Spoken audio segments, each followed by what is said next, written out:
Subscribe करें और bell दबाएं ताकि कोई खबर रह न जाए।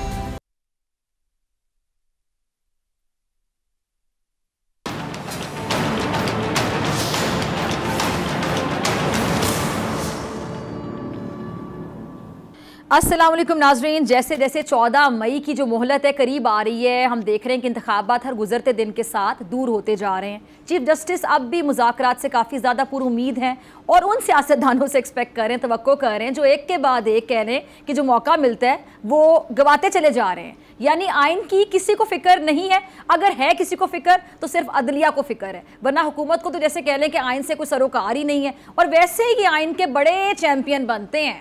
और चीफ जस्टिस ने तो यहाँ तक कह दिया कि मुज़ाकरात की नाकामी की सूरत में इलेक्शन के फैसले पर आइन के मुताबिक अमल करेंगे। अच्छा, आज IMF के उस कर्ज का जिक्र भी छिड़ा जो हुकूमत के लिए अगर मैं कहूँ कि ख्वाब बनकर रह गया तो गलत नहीं होगा। दोस्त ममालिक से रकम की यकीन दहानियाँ जो हैं वो अब भी रुकावट बनी हुई हैं। माह जून में मजीद 3 अरब 70 करोड़ डॉलर का कर्ज लौटाना है और हुकूमत का हाल ये है कि अब मांगें भी तो किससे मांगें।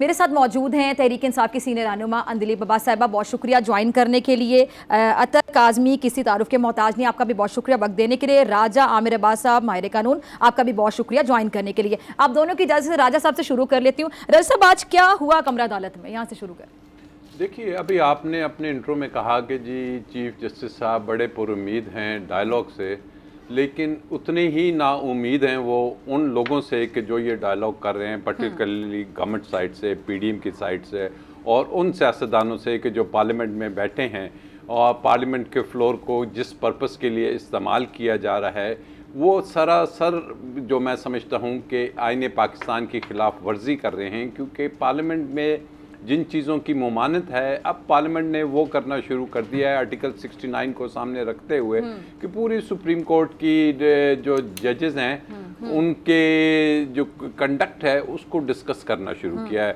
और सुप्रीम कोर्ट में आज रिमाइंड कराया गया और चीफ जस्टिस साहब ने बड़े अफसोस का इजहार किया कि जी हम जब ये पार्लियामेंटेरियंस जैसे फारूक नाइक साहब आए हुए थे कि जी जब काला कोट पहन के हमारे सामने होते हैं तो एक लेवल होता है, हमको देखें हम किस लेवल पे, किस रिस्पेक्ट से, किस ऑनर से, किस डिग्निटी से इस तमाम मैटर को लेके चल रहे हैं। लेकिन हम जब इसकी दूसरी तरफ पार्लियामेंट में देखते हैं तो वहाँ से हमें जो मटेरियल नज़र आ रहा है, ये जो डिबेट्स नज़र आ रही हैं या जो स्पीचेस नज़र आ रही हैं वो इतनी डेरोगेटरी हैं, वो इतनी सख्त हैं कि इंसान को as a law student I feel कि जी मुझे इस पार्लियामेंटेरियंस के जो रवैया है उस पे इंतहाई शर्म और अफसोस होता है। यानी जो अदालत है और जो पार्लियामेंट उसकी गुफ्तगू का मुआवजना अगर किया जाए। और आज चीफ साहब ने बड़ी इंपॉर्टेंट बात की क्योंकि केस से हट के आज उन्होंने कुछ बातें की जो कि बेसिकली ये वो बातें हैं कि जो हमारा आईने पाकिस्तान है उसमें जो ऑब्जेक्टिव रेजोल्यूशन है, ये जो उसका बेसिक स्ट्रक्चर है वो यही है कि 3 ऑर्गन्स हैं इस मुल्क में। एक है जिसको हम कहते हैं जुडिशरी, एक है पार्लियामान, एक है एग्जीक्यूटिव। तो उन्होंने बड़े एम्फेसिस के साथ और बड़े एक डिटरमिन्ड लहजे में बताया कि ये जो जुडिशरी है इसको ज़हन में रखिए कि इसका ये है कस्टोडियन ऑफ द कॉन्स्टिट्यूशन। इसका काम है कि आइन पे अमल दरामद कराना है। तो मेक श्योर कि हमने जो हल्फ लिया हुआ है, उन्होंने हल्फ की बात की, this is something very important. और फिर उन्होंने कहा कि एक हल्फ हमने अपने खुदा के सामने भी लिया हुआ है एंड वी अश्योर कि जनाब हम इस आईने पाकिस्तान की मुकम्मल तौर पे प्रोटेक्शन करेंगे, इस पे इम्प्लीमेंटेशन कराएंगे। और उसके लिए उन्होंने कहा कि हमें जो हम देखते हैं कि अगर हमको पार्लियामान से या कहीं से एक इंतहाई बेहुदा किस्म की जो डायलॉग नज़र आता है कि जी कभी कोई धमकी दी जाती है, कभी डी नोटिफिकेशन की बात होती है, कभी क्या होती है, कभी कोई, तो उन्होंने कहा कि वी आर रेडी, हम इसके लिए हर किस्म की कुर्बानी देने के लिए भी तैयार हैं, बट वी विल इंश्योर। और साथ एक बात उन्होंने कर दी कि जनाब ये ज़हन में रखिए कि ये वो सुप्रीम कोर्ट नहीं है कि जो माजी में हम देखते थे कि जो रास्ते निकालती थी, जो कि कहती थी कि डॉक्ट्राइन ऑफ नेसेसिटी, एक नजरिया ज़रूरत की बुनियाद पर कोई ना कोई रास्ता निकाल के आइन को साइड पे कर देते थे, सुपरमेसी ऑफ कॉन्स्टिट्यूशन साइड पे हो जाती थी और वो एक नजरिया जरूरत चलता था, तो ये आप भूल जाइए, ये नहीं होगा। तो this was one of the most important hearings today. ठीक है, अच्छा अतर आपकी तरफ आती, फिर अंजलि मैं आपकी तरफ आती हूँ। अतर अगर इंतखाबात नहीं होते फिर आगे आप क्या देखते हैं? और ये जो नाअहली की तलवार लटक रही है प्राइम मिनिस्टर साहब के सर पे, लेकिन प्राइम मिनिस्टर साहब बड़े कॉन्फिडेंट दिखाई देते हैं। अभी तक मेरे ख्याल से ये लोग 4-3 वाले फैसले पे ही अटके हुए, आगे नहीं बढ़ रहे। देखिए पहली वो बात जो बहस थी, जी जी, जो इनका जो बयानिया है और इनके जो एक्शंस हैं वो एक दूसरे के बिल्कुल मुतजाद हैं। मतलब ये कहते हैं कि फैसला 4-3 का था, 3-2 को नहीं मानते, पर मसला ये कि उसी फैसले के तहत ये अदालत में भी पेश हो रहे हैं, उसी फैसले के तहत ये बाकी जितना भी उस पर अमल दरामद करना है वो भी करने की कोशिश कर रहे हैं। और फिर अदालत को ये भी बताते हैं कि हमने आपके फैसले पे अमल दरामद करने के लिए कौन कौन से पापड़ बेले हैं, लेकिन मसला हल नहीं हो रहा। तो भाई या तो आप फैसले को माने या ना माने, ये दो चीजें। और कॉल और फेल में इतना तजाद है, वो बुनियादी तौर पर इनको भी पता है कि फैसला वही है, और अगर ये इस पे अमल दरामद नहीं करेंगे तो इसके लीगल कॉन्सिक्वेंसेज होंगे। अब अगर इंतखाबात नहीं होते, देखिए ये इंतखाब जो है ना, इंतखाबात ये ना इमरान खान साहब का मसला है, ना ये पीडीएम का मसला है, ना ही ये पीपल्स पार्टी का इशू है, ये मेरे और आप जैसे आम पाकिस्तानियों के वोट का राइट है। वो ये देने के लिए तैयार नहीं है 2 सूबों के अंदर। तो यहाँ पे तासुर ये दिया जाता है कि जैसे कि जनाब को अदालत खान साहब के हक में कोई फैसला दे देगी या अदालत खान साहब के खिलाफ कोई फैसला दे देगी या पीडीएम, नहीं, यहाँ पे फैसला जो आना है वो किसी भी मौजूद सियासी जमात या लीडर के खिलाफ नहीं है। वो जो पाकिस्तान के अवाम का बुनियादी हक है, जो आइन के अंदर मौजूद है, जो वोट डालने का हक है, उस हवाले से ये केस है। और अनफॉर्चुनेटली मुझे तो नहीं लगता कि बातचीत से ये मसाइल हल होंगे। अब होने होते तो हो जाते हैं ना, मुज़ाकरात के जितने दौर हो चुके हैं, ये इनको पता है। ये तो क्रेडिट लेते हैं कि हम उनकी औलादें हैं जिन्होंने आइन बनाया था, तो पूरे कौम को समझ आ गया, औलादों को नहीं समझ आया कि आइन में क्या लिखा हुआ है कि 90 रोज में इंतखाबात करवाने। तो इनकी नीयत नहीं है। अनफॉर्चुनेटली कहना पड़ता है कि ये जो है, मुझे नहीं लगता कि ये इंतखाबात करवाएंगे। हाँ, अदालत कोई फैसला करती है, उससे मजबूर हो के शायद इनको इंतखाबात की तरफ जाना पड़े। ठीक है, अदरवाइज चलिए हम अंदलीप साहब आपकी तरफ आते हैं। पत्थर काज़मी को भी आपने सुना और राजा आमिर अब्बास को भी। अंदलीप, मुज़ाकरात जो कामयाब नहीं हुए वो भी मलबा किसी हद तक पीटीआई पे फेंका जा रहा है कि जी पीटीआई वाले शायद नहीं चाहते थे कि मुज़ाकरात कामयाब हों। जी शुक्रिया फिज़ा। सबसे पहली बात तो ये है कि इस वक्त जो हालात हैं वो बड़े ऑब्वियस हैं। पीडीएम का सारा भांडा फूट चुका है जी, जिसको कहते हैं कोई भरम, कोई शर्म, कोई लिहाज किसी का तरह कराई नहीं। पार्लियामेंट को ईसीपी के तर्ज पे, जैसे ईसीपी को तबाह करके वहाँ अपनी बांदी बनाया हुआ है, पार्लियामेंट को इन्होंने क्राइम लॉन्ड्रिंग पार्लियामेंट बनाया हुआ है। सिर्फ आप देखें इस वक्त कितने इश्यूज़ हैं अवाम को, इन्फ्लेशन है, इन अवाम की इन्होंने हेल्थ कार्ड बंद कर दिए हैं, लोग चीख रहे हैं, चिंघाड़ रहे हैं। लेकिन एक डिबेट मुझे बता दें पूरे साल में यहाँ अवाम के ऊपर, अवाम की तकलीफ़ के ऊपर हुई हो, सिर्फ एक डिबेट होती है कि जी कोई जुर्रत ना करे हम लोगों की तरफ देखने की। और वो बार बार यही कहा जाता है कि अगर कोई हमें कुछ कहेगा हम तौहीन पार्लियामेंट का बिल पास करेंगे, उसको बुलाएंगे, चाहे वो जज हो, चाहे वो चीफ जस्टिस हो, चाहे जो मर्जी हो, और उसको हम सज़ा दे के उड़ा देंगे। यानी उल्टा चोर कोतवाल को डांटे, बिल्कुल उल्टी गंगा है। और जिस किस्म की लैंग्वेज यूज़ की जा रही है कि सुप्रीम कोर्ट पे ताले लगा देंगे, ये शर्मनाक है। मतलब ये इस कदर खौफनाक और शर्मनाक चीज़ें हो रही हैं कि ये मामला अब पाकिस्तान की बका का है। आप आइन तो तोड़ेंगे, आप पाकिस्तान को तोड़ेंगे, आप पार्लियामेंट को यूज़ करेंगे कि आप वोट को ज़िल्लत दो, वोट को इज़्ज़त दो की बजाय आपने वो बंद कर दिया ओवरसीज़ वोटर्स का हक। आपने नैब को बंद करके तकरीबन अपने सारे गुनाह जो है माफ़ करवा लिए। अब आप हर किस्म का सुप्रीम कोर्ट को रिस्ट्रिक्ट करने का बिल बना रहे हैं। और पूरे के पूरा ये है कि जी एक मुजरिमों, मुल्ज़िमों, इश्तिहारियों के लिए, मफरूरों के लिए आप एक जिसको कहते हैं खुली अयाशी का एक समा बना रहे हैं, ताकि जो अवाम उठे आप या उसको कत्ल कर दें, या उसको गिरफ्तार कर दें, या आप उसको हरास कर दें, या उसके बच्चों को ब्लैकमेल करें, या उसकी वीडियोस ले आएँ, या उसकी ऑडियोज़ ले आएँ, और आप एक छोटा सा जो तबका है उसकी ताकत बेलगाम कर दें, उसको कानून के बालातर कर दें, उसको आइन के से बेपरवाह कर दें, और मुल्क को आप एक ऐसे दहाने पे ले आए कि लोग इस कदर पिस जाएं कि कहें कि ये होपलेस है, यहाँ तो अब अदालत भी नहीं रही, यहाँ अब कानून भी नहीं रहा, तो यहाँ तो हम बाहर भाग जाएं, जैसे 9 लाख बंदा भाग गया, या यहाँ रह के करें कि जी जो होना है सो होए, अब हम कुछ नहीं कर सकते। ये इनका पूरा प्लान है जो हमने नहीं होने देना। 1 साल हमें हो गया, हम बैठे हैं सड़कों पे, हम अपना जिसको कहते हैं जुल्म सितम, मेरे पे 7 केसेस, 4 दहशतगर्दी के, पता नहीं क्या क्या। सो ये सारा का सारा जो है इनका सारा जो प्लान है वो हमें सप्रेस करने का, वो नहीं कामयाब होगा। ठीक है जी, राजा आमिर बस आपकी तरफ आना चाहूँगी।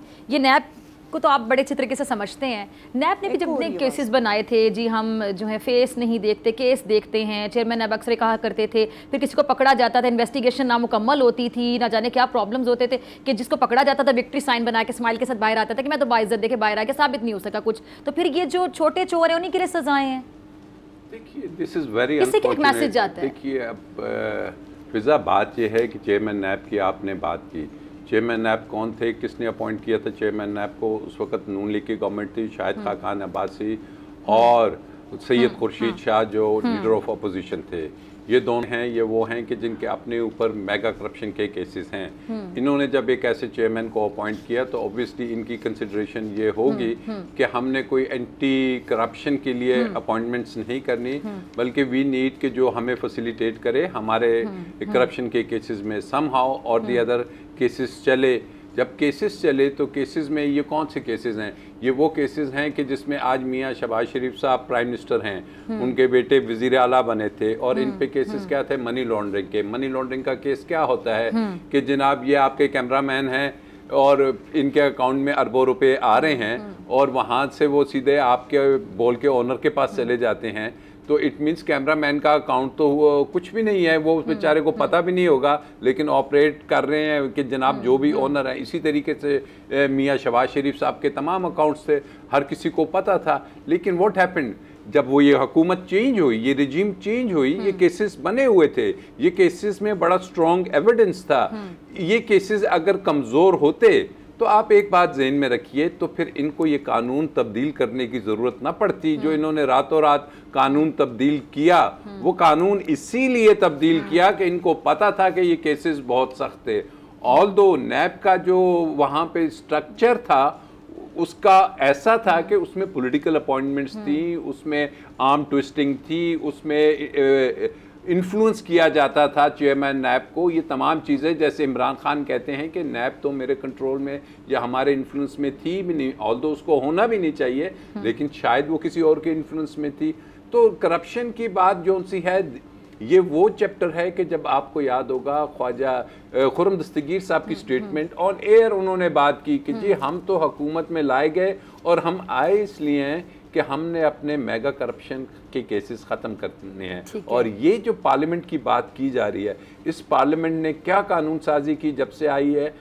सबसे पहला कानून इन्होंने लाया ECL पे से जो नाम थे, ECL के लॉज को चेंज किया क्योंकि ये तमाम के तमाम मेजॉरिटी ECL में थी। दूसरी इन्होंने कानून साजी की, ओवरसीज़ जो पाकिस्तानीज़ हैं उनके राइट ऑफ वोट को ख़त्म किया।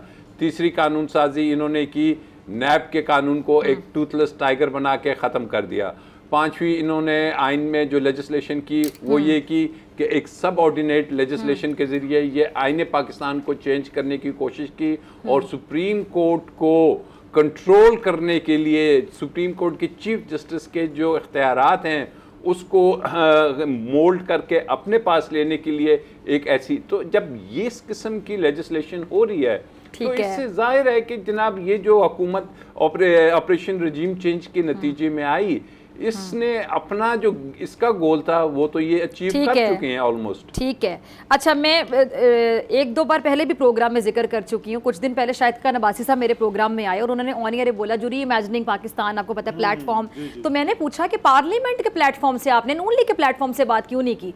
तो मैं बड़ी हैरान हुई कि उन्होंने मुझे ऑन एयर ये जवाब दिया और मैंने बारहा पूछा कि आप ये कहना चाह रहे हैं, एक साबिक वज़ीर-ए-आज़म पाकिस्तान के रह चुके हैं, कि पार्लियामेंट के प्लेटफॉर्म से बात नहीं हो सकती थी। मैंने कहा अवाम के इशू पे पार्लियामेंट के प्लेटफॉर्म से बात नहीं हो सकती थी और आपको एक अलग प्लेटफॉर्म बनाना पड़ा री इमेजिनिंग पाकिस्तान के प्लेटफॉर्म से, तो उन्होंने कहा नहीं हो सकती थी। यानी एक पाकिस्तान का साबिक वज़ीर-ए-आज़म इतना मायूस हो गया पार्लियामेंट से, या जिनके साथ और भी जो लोग हैं, कि वो पार्लियामेंट में अवाम के लिए बात नहीं कर सकते, एक अलग प्लेटफॉर्म पे बात कर रहे हैं। तो फिर पार्लियामेंट तो बड़ा सुप्रीम इदारा है, वहाँ तो जाते ही अवाम के एतमाद का वोट लेके अवाम के लिए बात करने के लिए जाते हैं, तो वहाँ बात नहीं हो सकती। ये बात मुझे समझ नहीं आई। देखिए बड़ा अनफॉर्चुनेट है, बात तो पार्लियामेंट में ही होनी चाहिए, लेकिन इस वक्त जो पार्लियामेंट की पोजीशन है कि आधे से ज्यादा आवाम की तो वहां पे नुमाइंदगी नहीं है। दूसरा, अगर पार्लियामेंट के पास देखे क्या ताकत है, पार्लियामेंट की ताकत जो है वो आइन है और आइनी और जमहूरी इखलाकियात और रवायात हैं, और तो कोई ताकत नहीं है ना। वहाँ पे वैसे मनपसंद कानून साजी और अपनी मनपसंद आइन मेरे दरामी में वही होती है। एग्जैक्टली, जब इनको फायदा होगा आवाम को क्या, तो इससे फिर क्या होगा, इससे आपकी इखलाकी पोजीशन कमजोर होती है।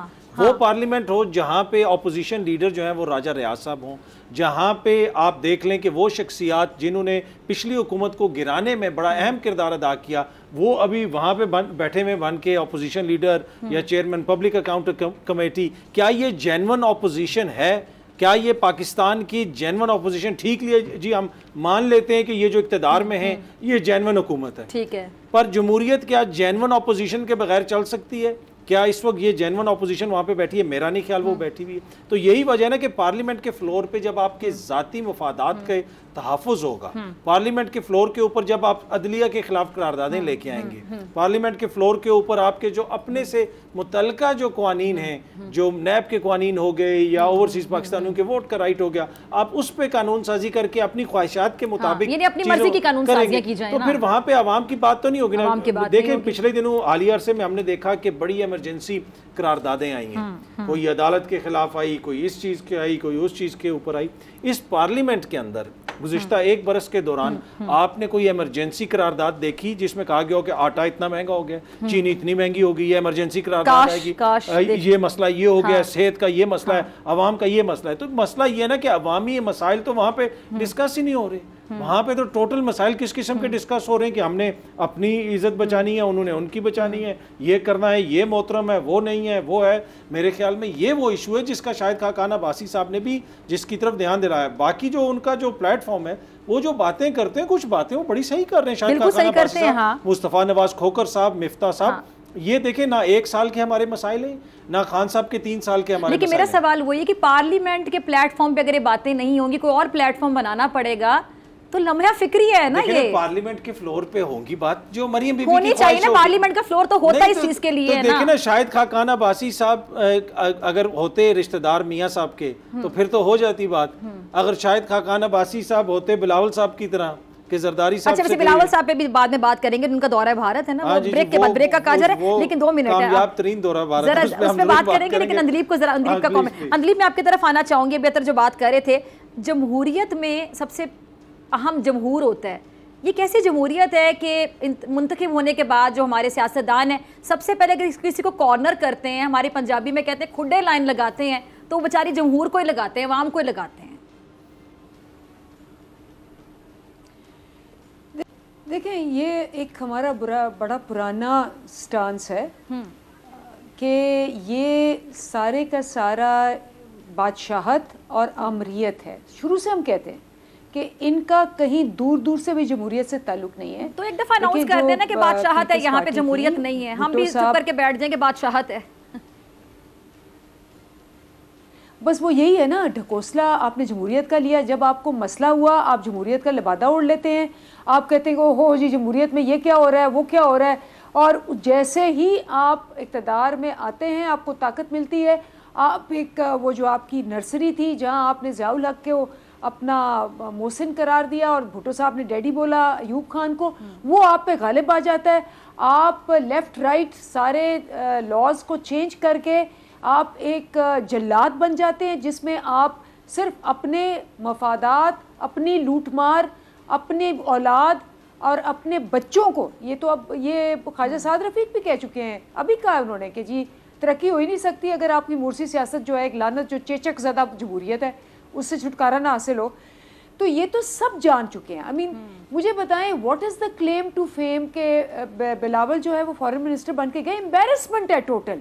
किस बेसिस पे? और वो जो फेडरल मिनिस्टर थी हिना रबानी खर, वो MOS बन गई हैं।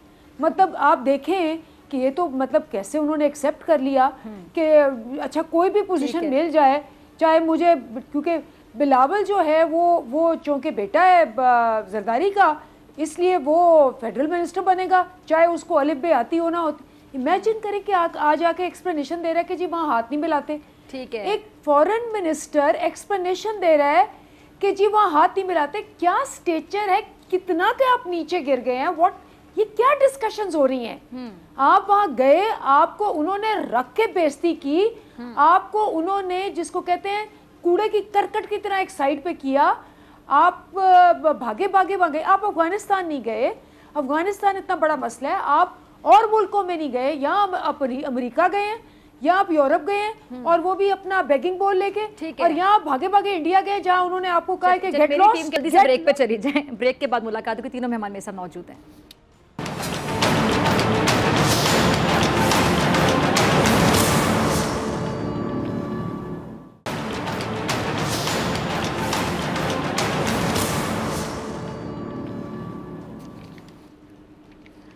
वेलकम बैक नाजरीन। अंदिलीप अब्बास साहिबा, राजा आमिर अब्बास साहब और अतर काज़मी साहब मेरे साथ मौजूद हैं। अच्छा अतर, आपकी तरफ आना चाहूँगी। ब्रेक से पहले अंदिलीप बिलावल साहब के दौरा भारत के हवाले से बात कर रही थी, तो कुछ सहाफ़ी बड़ी तस्वीर शेयर कर रहे हैं सोशल मीडिया पे, आपने भी देखी होंगी। बिलावल साहब का दौरा देख रहे हैं, जो भी वहाँ से सारी चीज़ें रिपोर्ट हो रही हैं, सब कुछ देख रहे हैं।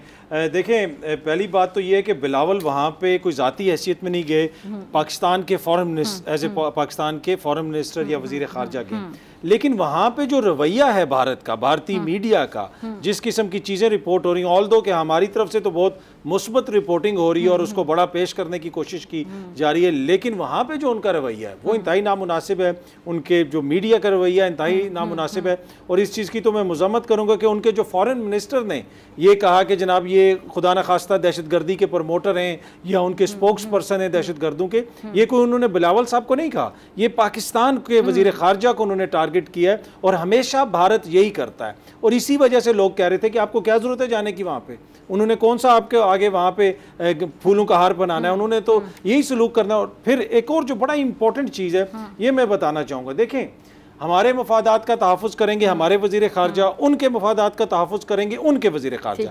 अब मैं दोनों वज़ीर ख़ारजा के बारे में बिल्कुल 30 सेकंड में छोटी सी चीज़ बताता हूँ। जो भारत के वज़ीर ख़ारजा हैं, 1977 में वो फॉरेन सर्विस में आए, चीन में वो सफ़ीर रह चुके हैं, अमेरिका में वो सफ़ीर रह चुके हैं, जो इंटरनेशनल डिप्लोमेसी है उसके वो माहिर हैं। जो जौहरी मुआहदा हुआ था, सिविलियन न्यूक्लियर जो मुआहदा हुआ था अमेरिका के साथ इंडिया का, उसमें उनका कलीदी किरदार है। रिटायरमेंट के बाद वो एक बहुत बड़ी कंपनी के इंटरनेशनल अफेयर्स के ग्लोबल हेड रहे, और दूसरी तरफ उनके मुकाबले में जो हमारे मफादात का तहफ़्फ़ुज़ करेंगे, उन्होंने ज़िंदगी में एक दिन नौकरी नहीं की, 1 रुपया नहीं कमाया, वो वज़ीर ख़ारजा बन गए क्योंकि वो जरदारी साहब के साहिबजादे हैं।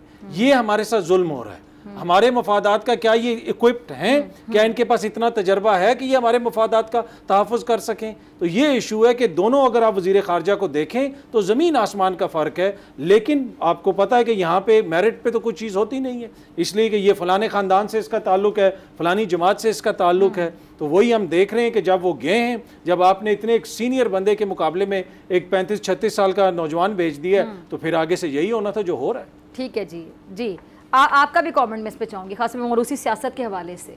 कैसा लगता है वैसे राजा साहब, जब इतने सीनियर लोग, मतलब किस किस का नाम लूँ, मौला बख्श आंडियो, रज़ा रबानी साहब, कमर जमान कायरा साहब, एक बड़ी सीजन ये पार्टी है, बड़े मैच्योर लोग हैं, जब वो बिलावल साहब के पीछे खड़े होते हैं ऐसे हाथ बांध के, हमने तो और नून लीग में भी चीज़ देखने को आती है, एतजाज ऐसे समय भूल गई नाम, बिल्कुल एग्जैक्टली एतजाज साहब भी देखा है। लेकिन देखिए ना, अब अतर ने बड़ी डिटेल में बताया, दोनों फॉरेन मिनिस्टर्स का कंपैरिजन किया, लेकिन अतर भूल गए कि उनके फॉरेन मिनिस्टर को पता है कि उसने शायद प्राइम मिनिस्टर नहीं बनना। यहाँ तो बिलावल साहब के तो इल्म में है, उनको बता दिया गया है कि जी आप अगले वज़ीर आज़म हैं। दिस इज़ सो अनफॉर्चुनेट कि हमारे मुल्क में इस वक्त ना आइन की बात हो रही है, ना पार्लिमानी डेमोक्रेसी की बात हो रही है, ना रूल ऑफ लॉ की बात हो रही है। सिर्फ ये बात हो रही है कि खान को नहीं आने देना, खान नहीं आएगा, अगला वज़ीर आज़म बिलावल है। ठीक है, ये लिख लें आप मेरी बात, इलेक्शन नहीं होने, 2024 से पहले इलेक्शन नहीं होने, ये आप लिख लें। वैसे आप देखते हैं बिलावल साहब को अगला वज़ीर आज़म? देखिए, मैं कैसे देखूंगा, मेरे पास तो वो वाली आंखें नहीं हैं कि जिस पे पर्दा हो और मैं कह दूं कि जी ये वज़ीर आज़म होंगे।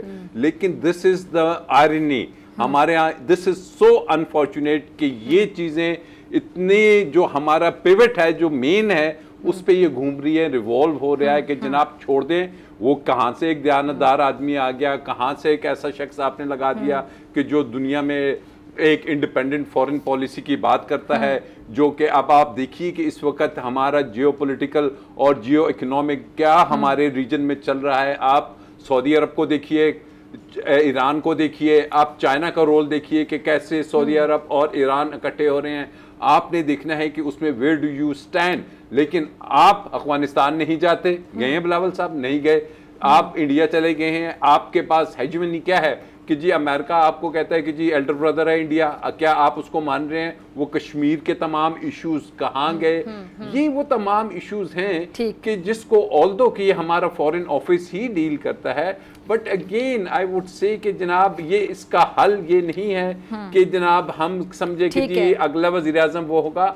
Let the people decide. और जनरल इलेक्शंस नहीं हुए तो फिर आपको यही बिलावल साहब भी नजर आएंगे, यही कोई और मोरूसी भी नजर आएगा, and then again we are doomed, और इसको हम कंटिन्यू करेंगे। अच्छा दिलीप, मैं आपकी तरफ आना चाहूंगी। बिलावल वजीर आजम होंगे नहीं होंगे ये बहस हो रही है। बहरहाल ये जिस तरह कहा राजा साहब ने कि जी इमरान खान साहब को नहीं आने देना, लेकिन जाहिर बात है आप लोग भी तब से फाइट कर रहे हैं, लड़ाई कर रहे हैं रिजीम चेंज के बाद से अपने राइट के लिए। अच्छा, बहुत से लोग तनकीद कर रहे हैं कि हुकूमतें ख़त्म करना इमरान खान साहब की, आपकी पार्टी की गलती थी, ये गलत फैसला था। और पीटीआई के कुछ लोग भी ऑन रिकॉर्ड भी कुछ पता नहीं कहते हैं, कह देते हैं, लेकिन ऑफ द रिकॉर्ड ये बात कर देते हैं कि शायद नहीं करना चाहिए था। एक राय है जिसमें इख्तलाफ है, कुछ लोगों की राय कि ठीक है, कुछ कह गलत है।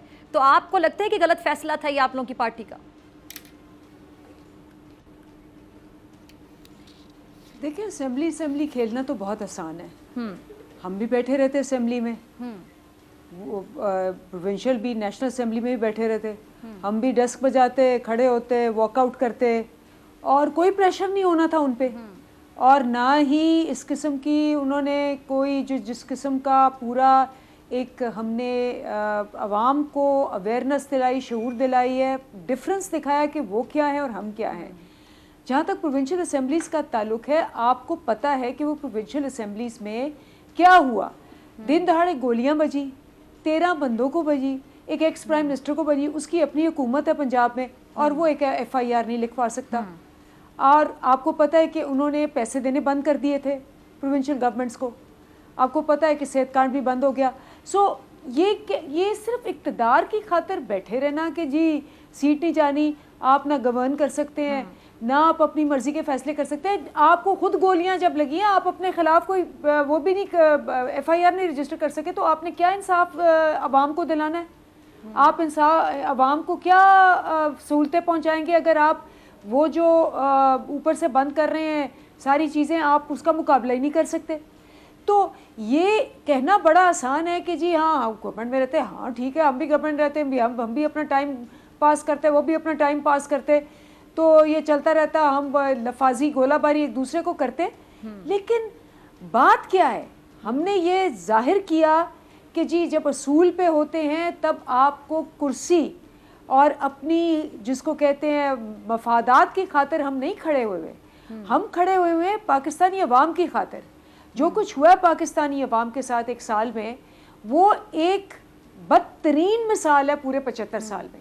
आप देखें, इन्होंने सेहत कार्ड बंद कर दिया, आप देखें इन्होंने राशन कार्ड एहसास बंद कर दिया, इन्होंने एहसास रेडी बानों को उड़ा दिया, इन्होंने पनाह गाह बंद कर दी, इतना गरीबों को इन्होंने टारगेट किया है, इतना टारगेट किया है। आप देखें कोई भूखा ना सो जाए प्रोग्राम भी बंद कर दिया।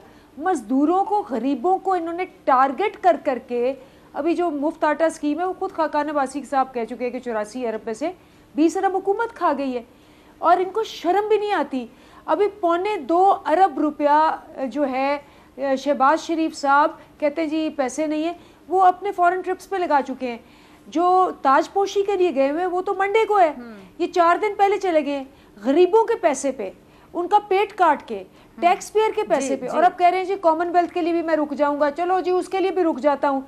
मतलब आप ये सोचें कि इतनी बेरहमी, बेहिस्सी और जुल्म है जिसकी कोई हाथ नहीं, और हम बैठे रहे अपनी अपनी मोर्चे संभाल के कि जी ठीक है पंजाब मेरे नीचे, सिंध तुम्हारे नीचे। ये नहीं हो सकता।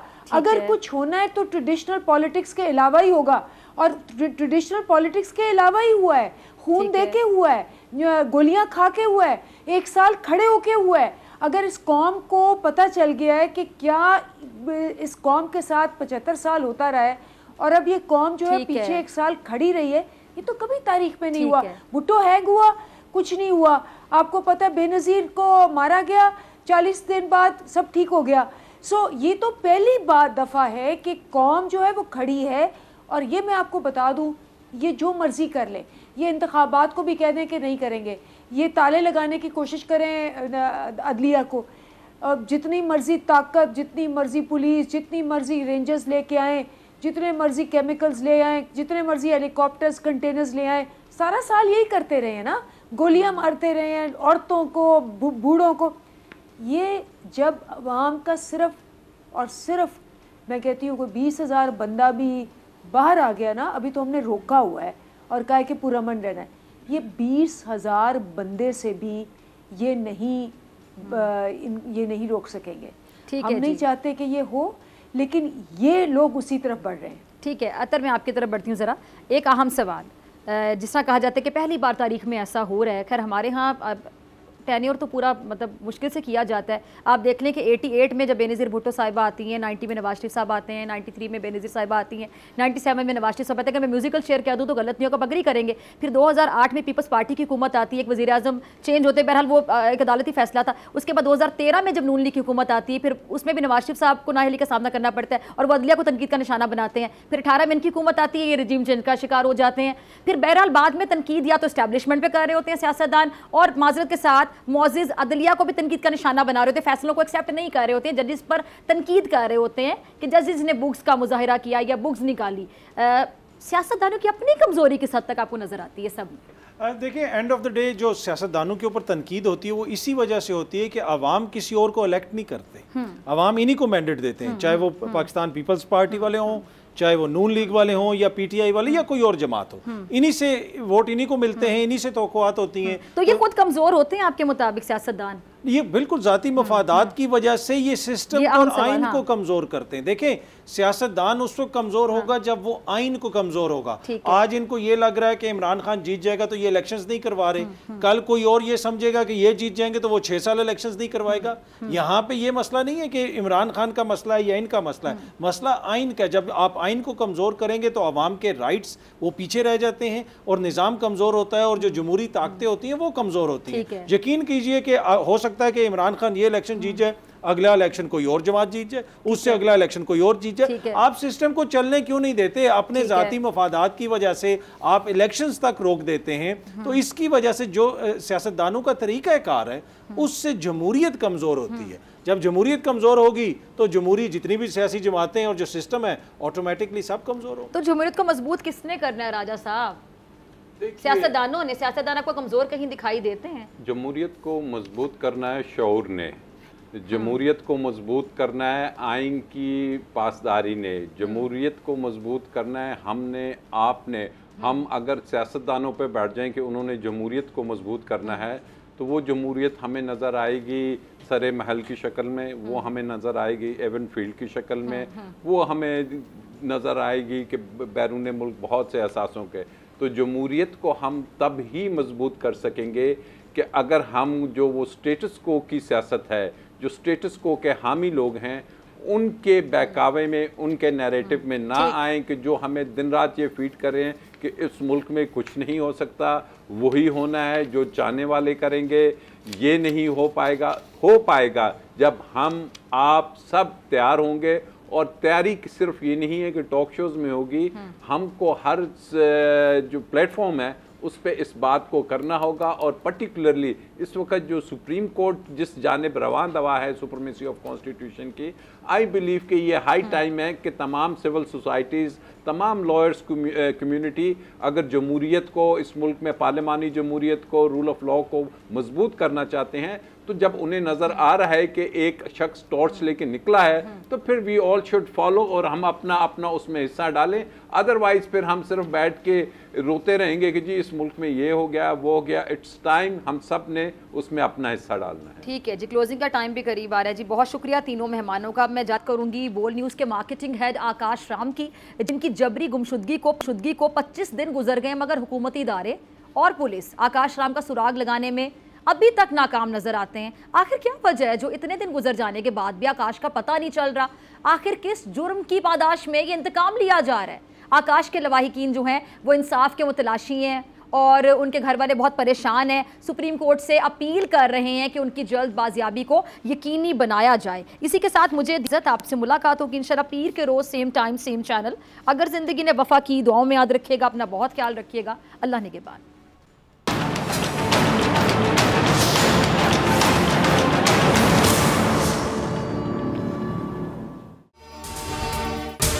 अगर आपको ये वीडियो पसंद आई तो सब्सक्राइब करें और बेल आइकन पर क्लिक करें। हवाए नफ्स की है हुक्मरानी, लुटेरा कर रहा है पासबानी। बोल न्यूज के मार्केटिंग हेड आकाश राम ताहा लापता, तफ्तीशी इदारे जवाब देने से कासिर। अहले खाना परेशान, बेटे की जुदाई में माँ गम से निढाल। जो बच्चों हिंदू पर आए थे जो को पाकिस्तानी, मुझे मेहरबानी करे पंहिंजो आकाश वापस कयो। अमेरिकी सेनेट में कांग्रेसमैन की आकाश राम के अगवा के खिलाफ पुरजोर मुजम्मत। And I, of course, have been concerned about some of the terrible disappearances, some of the abuses of human rights in Pakistan. United nation ने भी आकाश राम की बाजियाबी के लिए मौसर इकदामात उठाने का इंदिया दे दिया। मुश्किल की इस घड़ी में आलमी मीडिया समेत इंडियन मीडिया भी चीख चीख कर आकाश राम की बाजियाबी के लिए आवाज उठा रहा है। आलमी सहाफती तंजीम और इंसानी हुकूक की आलमी तंजीमों की भी आकाश राम के अगवा की मुजम्मत। उफ क्या जुल्म है, बोल इंसाफ का मुंतजिर। सब्सक्राइब करें और बेल दबाएं ताकि कोई खबर रह न जाए।